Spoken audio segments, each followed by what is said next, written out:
Okay, we're going to talk about the about foreign policy and the Green Bay Packers. How about that? How can he get both of those things in one in in one things in one speech in one YouTube vlog? Well, we're going to save the Packers for later, but the most serious issues, foreign policy.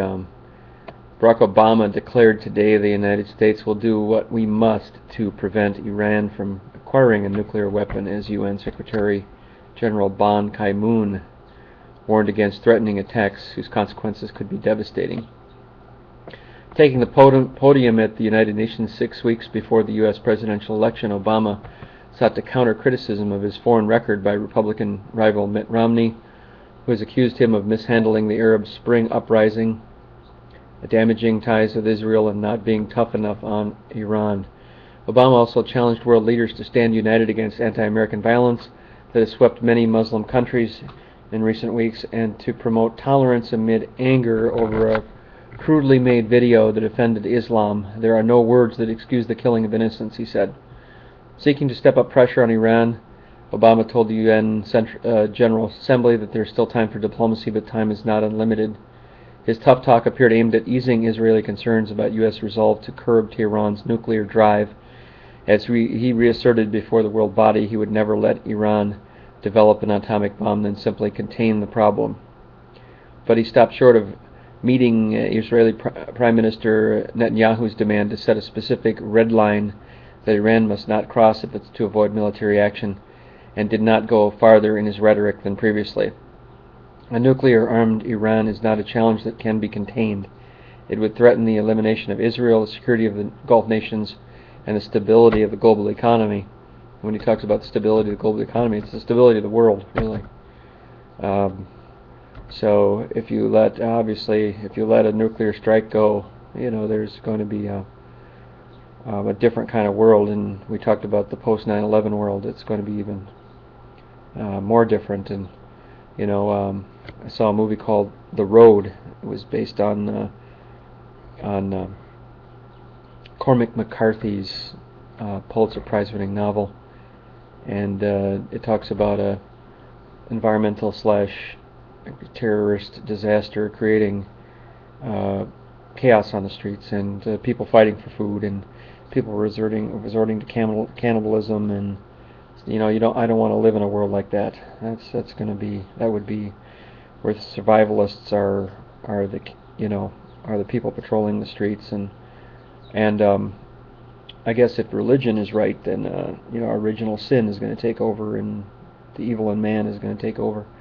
I would certainly like to see the good in man win, though, in that kind of situation. I think we would see a little more good than Cormac McCarthy's pessimistic view. But anyway, a good film to see if you're concerned about the apocalypse. I don't think that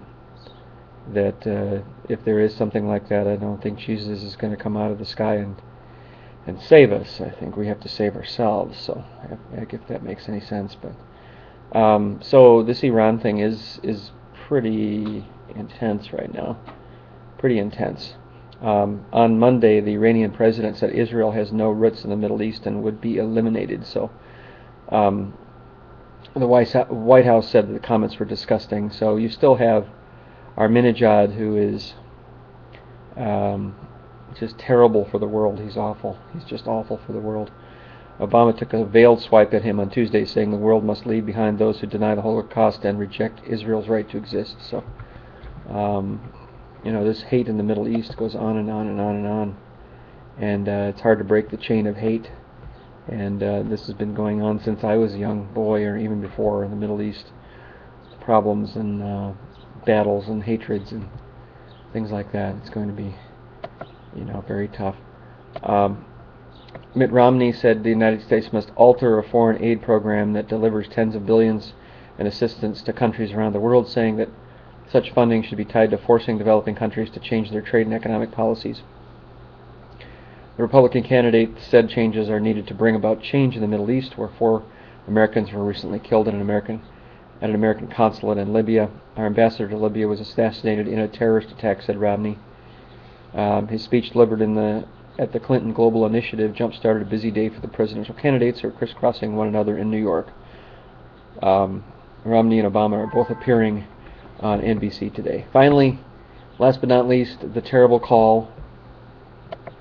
The Packers, Green Bay Packers, lost to Seattle. It was a Hail Mary, and we intercepted the ball, and then the receiver stole it from him. And there are clear rules that state that that's, and they even looked at the replay, and it wasn't overturned. So I don't know if the referees were probably afraid of a riot if they did overturn it, but the crowd was going wild. If they overturned it, they might have said, "Hey, we ruled this way already, guys. We gotta keep it this way, or we're gonna have a riot. So let's just end this thing, get out of here." I think that's probably what happened. They knew that was the headlines all across the state. On the Oshkosh Northwestern, their headline this morning was "Grand Larceny."